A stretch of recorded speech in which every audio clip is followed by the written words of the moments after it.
So when the stay-at-home orders were announced, I called each one of our elected officials and I asked them, what's the plan? And each of them told me, Jenny, there is no plan. So I looked back and I looked at our community and I observed what was happening, you know. And that's when I realized that the stores were going to completely empty out. This meant that the señoras, the ladies that come to the store on a daily basis were not able to receive the food that they usually get. They couldn't wait in line. They couldn't be standing for hours. They didn't have the resources to stock up and pile up. And they didn't have the ability to get in a vehicle and drive to another location where there was actually food available. So this left a whole huge pocket of our community, which are multi-generational households. Because usually it's the abuelita, the grandmother, that is purchasing food for that entire family. So the food was going to be a huge problem in our community, as it already is. So in recognizing that, I got on the phone with all of our partners, all of the partners that I have from years of working with the nonprofit organizations, and I started making phone calls and I started asking, okay, who has food? Who has the ability to get and secure food? And they weren't able to secure it fast enough. So what the stay-at-home orders caused is for a lot of these nonprofits, a lot of these our partners, to get scared, and no one wanted to act. When I got to the last phone call that I had to make, I explained the situation. And I explained, you are literally the only food bank that will be operating. We need your help. We need this to happen. And they told me, like, okay, let me get back to you. They called me back and they said, okay, we can do this if we have volunteers. Because the people who currently volunteer for that program are in their 60s. So they were the people that were most at risk. So because of that, we're like, okay, this was on a Thursday. By that Saturday, we had 40 volunteers there available and ready to help. So we started with those food distributions, and then we were able to get everyone else to come online. So I made sure that we had food available every week in our communities. Not only were we distributing food, but we were distributing PPE before it was even a word. We were making face masks. We were distributing face masks, Clorox wipes, the Lysol, everything that you can think of. We were distributing to our families in our community. Where were the elected officials at this time? What were they doing for the community? They were absent. Our elected officials literally said there's nothing that we can do, there's no information that we can provide, and left us to deal for ourselves. Was it, in your opinion, that they really didn't have any resources, or they didn't try? They definitely did not try. These elected officials did not try. They should have been informed ahead of time of what was happening. I have a girlfriend that worked for a larger supermarket, and she had called me a few days before and said, Jenny, I don't know what's going on, but we're stockpiling. This is gonna get bad really fast. If I was able to get that information without being in a government position, what were they already privy to? What did they already know and did not prepare us for? So, what background did you have that led you to believe that you were the right person to mobilize all these people? Have you been helping the community for a long time? So I've been involved in the community since I was 9 years old. And being involved with the community meant that I was going to the meetings, I was part of it, I knew the community leaders. And then when I actively became involved in the community, at that point then I was in nonprofit organizations, I was on community boards, I was on advisory boards, and I have a very valid stake in my community. I came back to help my community, and that's what we ended up doing. So I was actually given the title of Honorary Mayor of Sereno because when everyone else stood home, I took action. I started working immediately. It's like we hit the ground running during that time. So not only were we providing food, were we providing PPE, but not only were we providing food, we were taking it to people's doorsteps. I was getting phone calls from people in different states asking me, can you please check on my mom?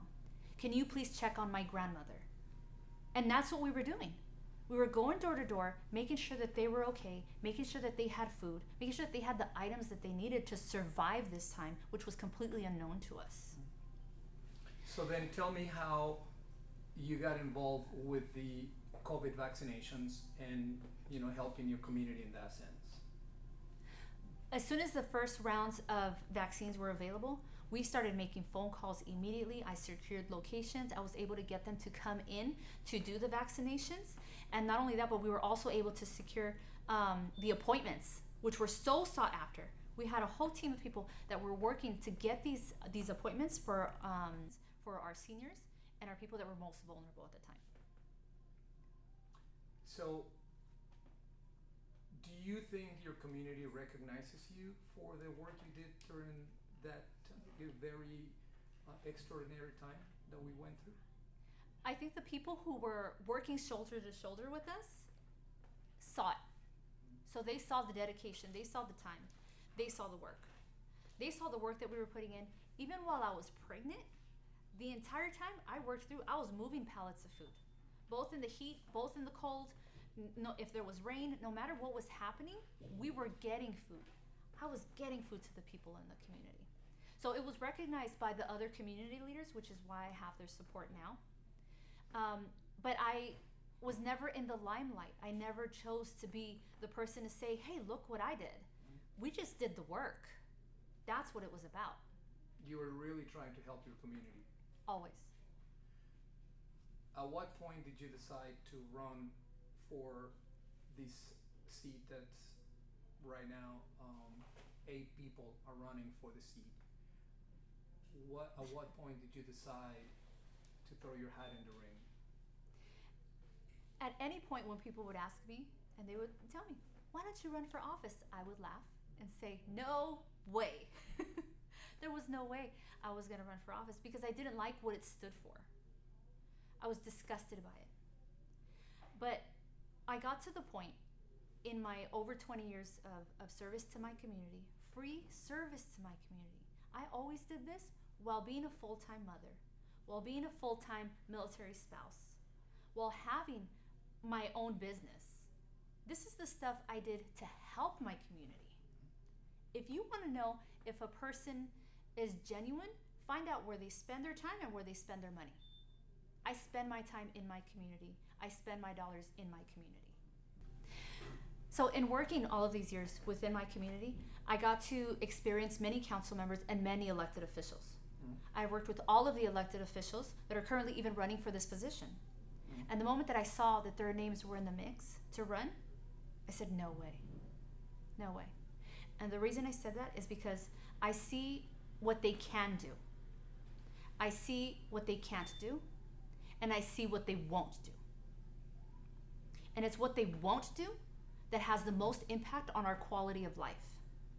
It is what they won't do that sets the limitations and continues to marginalize our community just because it doesn't fit their next political move, because it doesn't fit their donors, because it doesn't fit someone else's agenda.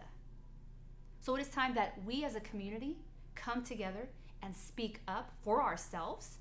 I am community. It's time that our voice is heard. This election is direly important to the quality of life that each of us has.